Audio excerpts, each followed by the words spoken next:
It looks like it should do 0 to 60 in 4 seconds. The styling screams performance. The exhaust sounds mean, but then you floor it and nothing. Disappointment. Today we're exposing cars that look way faster than they actually are. Let's save you from embarrassing yourself at a stoplight. Chrysler Crossfire. This thing looks like a mini supercar with its low stance and aggressive curves. People see it and think, that must be fast. Reality check. The base Crossfire has 215 horsepower and does 0 to 60 in 6.4 seconds. That's slower than a Honda Accord. Even the SRT6 version with 330 horsepower only manages 4.9 seconds. The styling came from Mercedes and looks exotic, but the performance is thoroughly average. It's all show, no go. Toyota 86/Subaru BRZ. These twins look like proper sports cars with their low profile, wide stance, and aggressive front ends. They look ready to dominate, but pop the hood and you find a naturally aspirated four-cylinder, making just 205 to 228 horsepower depending on the generation. 0 to 60 takes about 6.5 seconds.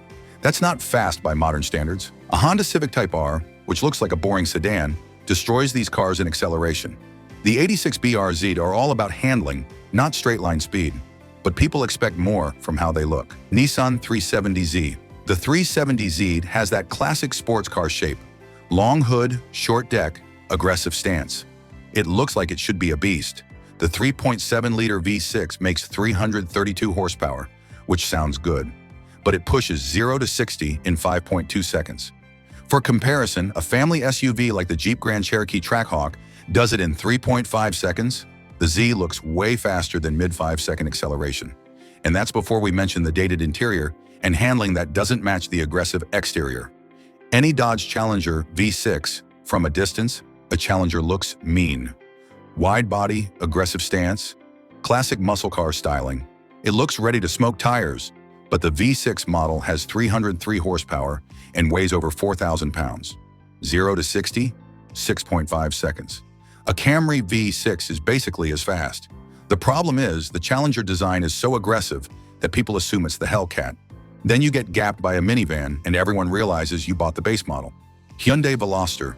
The Veloster looks like a hot hatch with its asymmetric door design and sporty stance. The styling says, I'm fun and fast. The base Veloster has 147 horsepower. 0 to 60 takes 8 seconds. Even a base model Accord is faster. The Veloster N is genuinely quick, but the regular Veloster is painfully slow despite looking sporty. Mazda MX-5 Miata. Before the Miata fans attack me, hear me out. The Miata is an amazing driver's car, but it looks quicker than it is. The current Miata makes 181 horsepower and weighs just 2,400 pounds. Sounds promising, but 0 to 60 takes 6.5 seconds. That's not fast by 2025 standards where electric crossovers hit 60 in under 5 seconds. The Miata is about the driving experience and handling, not acceleration. But the low, wide stance makes people think it's quicker than reality. Acura NSX. First generation. The original NSX looks like a pure supercar. Low, wide, and exotic. When you see one, you think that's fast. But the first-gen NSX did 0 to 60 in about 5.7 seconds with its naturally aspirated V6. That was quick in 1990, but today it's Tesla Model 3 territory. A new Corvette, which costs less, is way faster. The NSX is about handling and the driving experience, but the supercar looks create expectations the acceleration can't meet. Any base model sports car with fake vents. This applies to so many cars, base Camaros, Mustangs, BMW M Sport packages, Mercedes AMG line models. They have all the aggressive styling cues, vents, spoilers, big wheels, but none of the actual performance.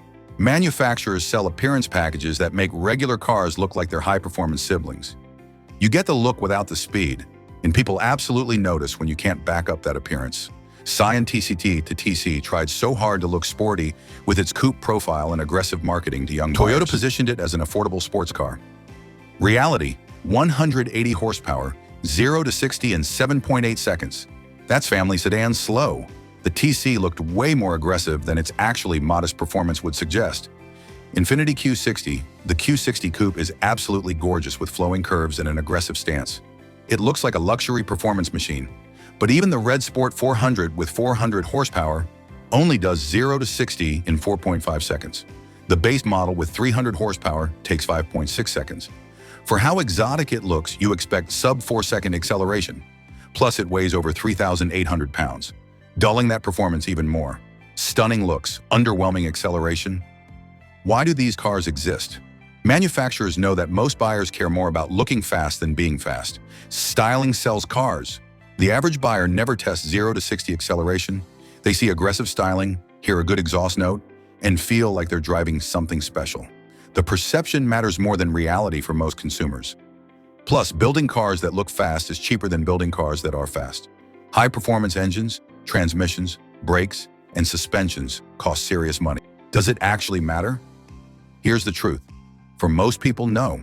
If you enjoy how your car looks and feels, who cares what the stopwatch says? But if you're buying a car specifically for performance, don't let styling fool you. Check the actual specs.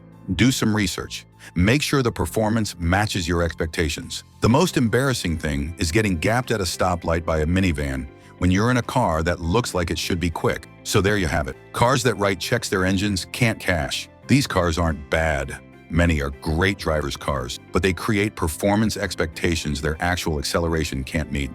Know what you're buying. If this video saved you from an embarrassing purchase, smash that like button. Subscribe for more automotive truth and comment. What's the slowest looking fast car or fastest looking slow car you've encountered? Thanks for watching. Don't judge a car by its bodywork alone.